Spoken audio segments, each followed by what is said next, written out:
लोकसभा चुनाव 2019 के दौरान मध्य प्रदेश में आयकर विभाग के छापों पर सीबीडीटी की रिपोर्ट और फिर निर्वाचन आयोग की कार्रवाई पर जुबानी जंग शुरू हो गई है।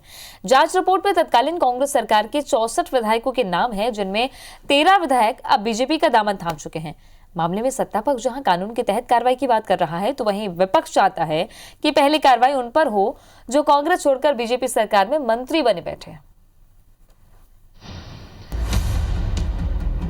कानून अपना काम करेगा। कई सारे लोग सरकार में हैं जो जिनके नाम आए थे, उसमें विधायक। मैंने एक ही शब्द कहा, कानून अपना काम करेगा। लोकसभा चुनाव 2019 के दौरान मध्य प्रदेश में काले धन के लेन देन के खुलासे को लेकर सीएम शिवराज सिंह चौहान ने साफ कर दिया है कि मामले में कानून अपना काम करेगा। लेकिन चुनाव आयोग के कार्रवाई के पत्र को लेकर सूबे में सियासत तेज हो गई है।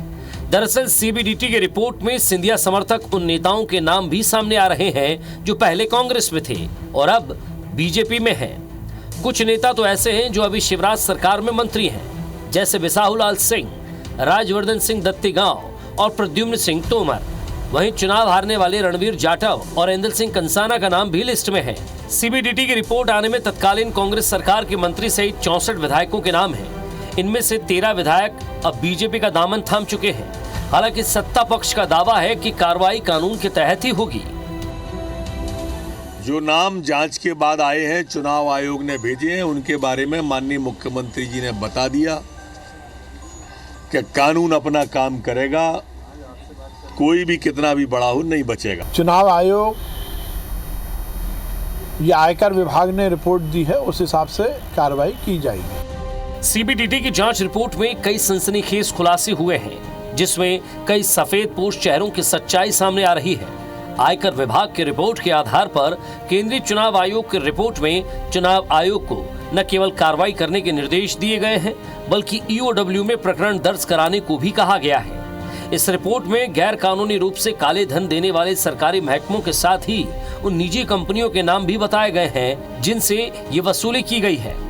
रिपोर्ट में जिन सरकारी महकमों से पैसा मिलने का जिक्र किया गया है, उन महकमों के तत्कालीन विभाग प्रमुखों सहित कई अन्य अफसर भी इस जांच के दायरे में आना तय हैं। दूसरी ओर सीबीडीटी की रिपोर्ट पर कांग्रेस नेताओं के नाम सामने आने पर विपक्ष ने बीजेपी और केंद्रीय चुनाव आयोग की निष्पक्षता पर सवाल उठाते हुए कहा कि कांग्रेस नेता हर तरह की जांच के लिए तैयार है।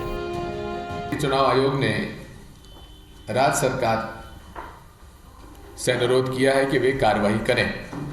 ई टेंडरिंग, व्यापम, पेंशन घोटाला, जो अनेक घोटाले थे, अगर ये 3 पुलिस अधिकारियों पर एफआईआर दर्ज होती तो नीरज वशिष्ठ के ऊपर भी एफआईआर दर्ज होनी चाहिए। हमारी ये मांग है। में सबसे पहले जो कार्रवाई करना है इनको, जो चुनाव आयोग ने कहा है, 3 मंत्री जिनके नाम आए हैं, बाकी और जितने भी विधायक के नाम आ रहे हैं, बीएसपी, सपा और पता नहीं कौन कौन से, ये इन विधायकों को कार्रवाई करो।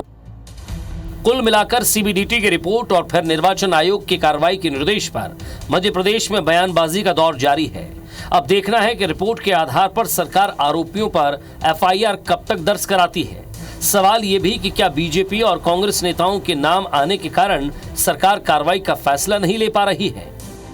Bureau report, IBC 24।